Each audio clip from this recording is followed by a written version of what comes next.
In South Korea, some people believe that if you sleep with a fan on in your room, you'll die. In Syria, some people believe that playing with yo-yos will bring a drought to the entire country. In China, some people believe that the number 4 brings bad luck because its pronunciation is similar to that of the word death. In Argentina, some people believe that wishing someone happy birthday before their actual birthday will bring bad luck. And in Europe, some people believe that if a black cat walks across the path in front of a person, it's a sign of misfortune and death. These are just some examples of superstitions used around the world.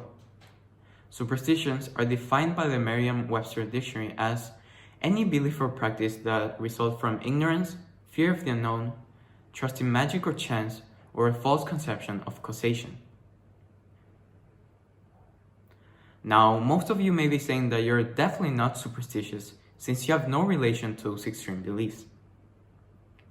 However, there are superstitions we use in our daily life that we're not even aware of. For example, have you ever looked up your daily horoscope? Have you ever said bless you when someone sneezes? Have you ever refused to imagine a certain situation because you felt like if you imagined it, it wouldn't become a reality? Have you ever knocked on wood immediately after saying something just to make sure that thing wouldn't happen? Have you ever waited until 11:11 to make a wish? There are a lot of people out there in the world, and some may be in the audience right now, who have a negative view of superstitions due to their relation towards like obsession, over-reliance, or crazy people. There are definitely several instances where people have taken superstitious beliefs to a drastic level, thus making them look abnormal. After all, extreme superstitions used for extreme purposes will definitely elicit extreme consequences. Established research published by Christopher Pittenger recognizes superstitions as an example of compulsions performed in response to obsessions, along with excessive hand washing, checking behaviors, mental rituals, the need to repeat activities, and hoarding behaviors. So for example, let's say that I give an amulet the power of letting you stay alive. What this means is that without it, you feel like you're going to die. If you do not have this amulet, you'll start panicking, acting in ways not characteristic of normal people. But I'm not here to tell you how to put your full trust on superstitions or how to take superstitious beliefs to a drastic level. What I can tell you today is that being superstitious is not the stereotypical characteristic that makes you weak. Rather, it brings with it several benefits if used properly and without excess.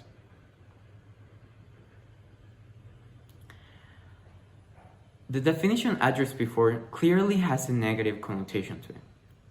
And it's true, sometimes superstitions can have a negative impact. But to me, superstitions are any belief or practice that come from your own experience, and that however crazy they may sound to other people, they have an important part in your life because they give you guidance and reassurance. I don't exactly remember when I started employing superstitions or when I became so passionate about them.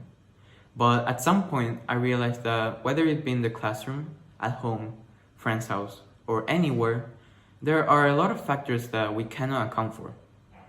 And most of the ones we're aware of, we have no control over. And with superstitions, I had greater control. And with greater control, I became more prosperous. And then once I did well in a test, presentation, or a normal class, I began remembering what made those days different from the other ones. Whether it be the shoes I wore that day, the t-shirt, the specific seat I sat in. I began employing those as my superstitions. So far, I have used superstitions to reassure every choice I make. And it has worked. There are 3 key advantages of superstitions that I'll be discussing today. First, believing that you're lucky will allow you to have more confidence.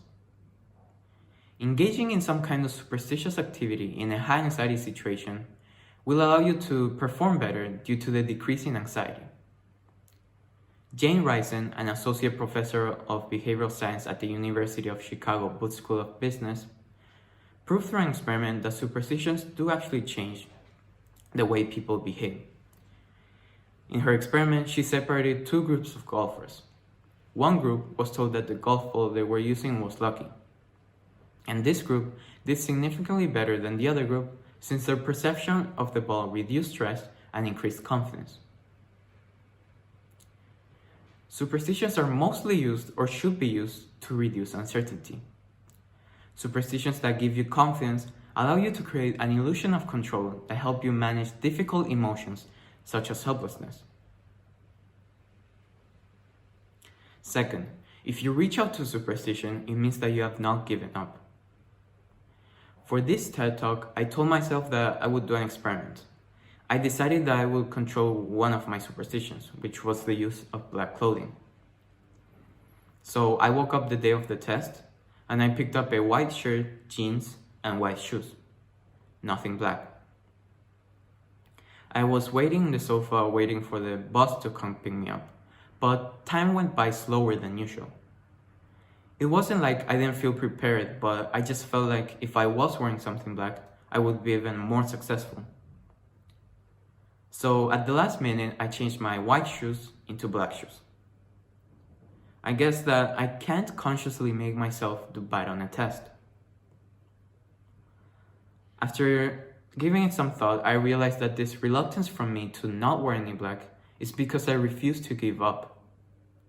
I see superstitions as a way to show the world and myself the real potential that I have. Now, most of you may be saying that you don't want superstitions to have that much of an influence in your life. And you're right, they shouldn't. Superstitions are meant to push you forward, not pull you backwards. They should show you the ways that wearing black can help you perform better, not the ways that not wearing black will bring you bad luck. Third, looking at the positive side of any situation allows you to grow as an individual. Superstitious people tend to overlook the times when the superstition did not work and focus only on the times when it did. Some people may say this is one of the reasons superstitions aren't real, but I see this as a positive way to change one's mindset. It's true that superstitions come from repeated trials, a change in factors, and an accurate set of eyes that could distinguish each outcome based on the factors. But this procedure that looks a lot like the scientific method is not so reliable because it's engendered by emotions. Fear is one of the reasons we create superstitions, to fight those fears with something that seems out of our hands. In any swimming competition, before a race, I always try to imagine all the ways in which the race could go wrong. I do this to avoid those instances. This is because whenever you imagine something, especially something good, that thing you imagine never actually occurs. It's really weird, but it's true, for me at least. So when I'm done with my imagining, I feel ready, because I already eliminated all the ways in which the race could go wrong. Now, I know that the race can only go positively. After you do this for several races and you see a positive outcome, a belief that superstitions are real is created, and the positive side of any situation allows you to grow as an individual. You don't have to turn off all the fans, throw away all your yo-yos, always skip the number 4 when counting, always wish someone a happy birthday 1 second after midnight, or always walk avoiding cats to say that you're going to have a prosperous day. Superstitions could be as simple as knocking on wood, wearing your lucky t-shirt, or looking up your daily horoscope. You control the effect they have on your life. Don't let superstitions pull you backwards. because they should not be designed to work that way. Take advantage of them and use them to gain confidence and help you move forward. Thank you.